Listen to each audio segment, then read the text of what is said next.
জোরে বলেন কার? আল্লাহ। আল্লাহ যে একজন আছে আমাদের বিশ্বাস হয়? হ্যাঁ, বিশ্বাস হয়? আল্লাহ কয়জন? আল্লাহ একজন। আমরা মুসলমান, আল্লাহ একজন এইটা মানি, আমরা বুঝি, কিন্তু আল্লাহ তাআলার ইবাদত করার সময় আমরা ওই দিকে যাই না। যখন বলা হয় ভাই মসজিদের আজান হয়ে গেছে, মসজিদের দিকে রওনা হও, তখন আর আমার মন ওই দিকে যায় না। যায় নাকি? যায় কোন দিকে? যায় কাজের দিকে, দুনিয়ার মধ্যে সরে পড়তে মন চায়।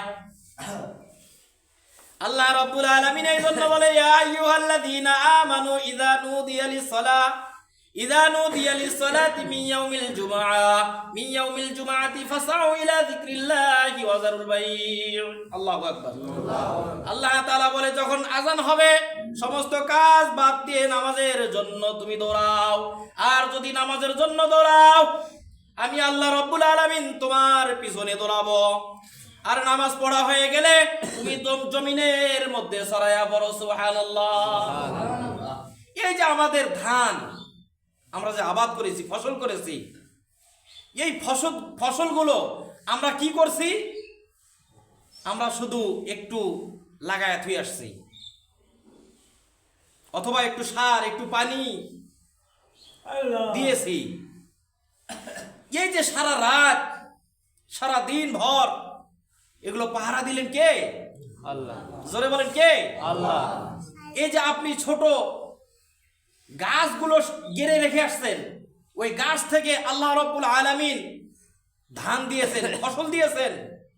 আপনি একটাবার চিন্তা করেছেন যে আল্লাহ তাআলা একটা ধানের মধ্যে থেকে একটা গাছ বের করেছেন? কয়টা ধানের মধ্যে থেকে? একটা ধানের মধ্যে থেকে একটা গাছ। আর এই একটা গাছ যখন বড় হয়ে গেছে, একটা শীষ বের হয়েছে। একটা শীষের মধ্যে কতগুলো ধান আছে? হ্যাঁ, 100-র উপরে আছে ধান। এমনকি 200 আছে, 150 আছে, 150-200 আছে। আমরা যদি চিন্তা করতাম তাহলে আমাদের মাথা এমনিতেই নত হয়ে যাইত। সুবহানাল্লাহ, সুবহানাল্লাহ। কিন্তু আমরা চিন্তা করি না। আমরা মনে করি আমরা ফসল গেড়ে রেখে এসেছি, এমনি এমনি হয়েছে। এটা কিন্তু কখনো বিশ্বাস করার নয়। এমনি এমনি কোনো কিছু হয় না। যতক্ষণ পর্যন্ত আমার আল্লাহ রাব্বুল আলামিন না করায়। এমনি এমনি হয় নাকি? হ্যাঁ, এমনি এমনি হয় না। সব কিছুর একজন স্রষ্টা আছে না নাই?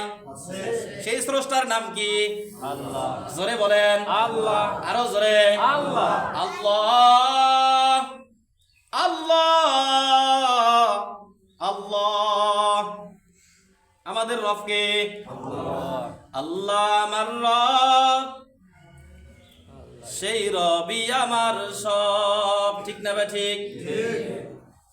আল্লাহ আমার রব, সেই রবি আমার সব। দমে দমে তনু মনে তারি অনুভব, দমে দমে তনু মনে তারি অনুভব। আল্লাহ আমার রব, এই রবি আমার সব। আল্লাহ আমার রব, এই রবি আমার সব। আল্লাহ তাআলার দুনিয়াতে আমি যেদিকে তাকাই, শুধুই নিয়ামতে ডুবে আসি সবাই। ঠিক না বে ঠিক? তোমার দুনিয়াতে আমি যেদিকে তাকাই, অথই নিয়ামতে ডুবে আসি সবাই। পাকপাকালির গানে শুনি তাসবিহ কলো রব, তাসবিহ কলো রব। বলেন আল্লাহ আমার রব, এই রবি আমার সব। জবান করেন আল্লাহ আমার রব, এই রবি আমার সব। দমে দমে তনু মনে তারি অনুভব, দমে দমে তনু মনে তারি অনুভব। বলেন সুবহানাল্লাহ। এই যে দমে দমে তনু মনে তারই অনুভব। আমরা নিঃশ্বাস যে নেই, দম ফেলাই, দম নেই, এই দম ফেলাই, এই দম নেই, এই দম ফেলানো নেওয়ার পিছনে কে আছেন? আল্লাহ। জোরে বলেন আল্লাহ। আল্লাহ। আল্লাহ যদি আমাদেরকে আমাদের হার্ট ব্লক করে দেন, আমরা কি নিঃশ্বাস নিতে পারবো? জি না। হ্যাঁ, নিঃশ্বাস যদি বন্ধ করে দেন নিতে পারবো? এই যে চক্ষু, এই চক্ষু বিশাল বড় নিয়ামত। এই নিয়ামত যদি ছিনায় নেয়, দুনিয়ার কিছু দেখতে পারবো? পারবো না। আমরা শুধু দুনিয়ার পিছনে দৌড়াই। কিসের পিছনে দৌড়াই? দুনিয়ার পিছনে দৌড়াই। হাদিসে পাকের মধ্যে আসছে, যারা ঈমানদার, যারা আল্লাহ তাআলাকে বিশ্বাস করে ঈমানদার, এরা কখনো দুনিয়ার পিছনে দৌড়ায় না, দুনিয়ায় তাদের পিছনে দৌড়ায়। বলি সুবহানাল্লাহ।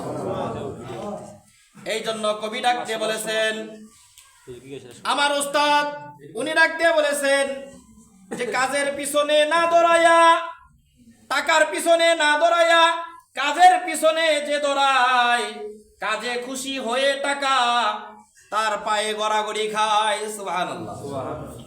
তাহলে কি টাকার পিছনে যে দৌড়ায় না, কাজের পিছনে যে দৌড়ায়, বুঝতেছেন? যে টাকার পিছনে দৌড়ায় না, কাজের পিছনে দৌড়ায়, কাজেই খুশি হয়ে টাকা ওই লোকের পায়ে গড়াগড়ি খায়।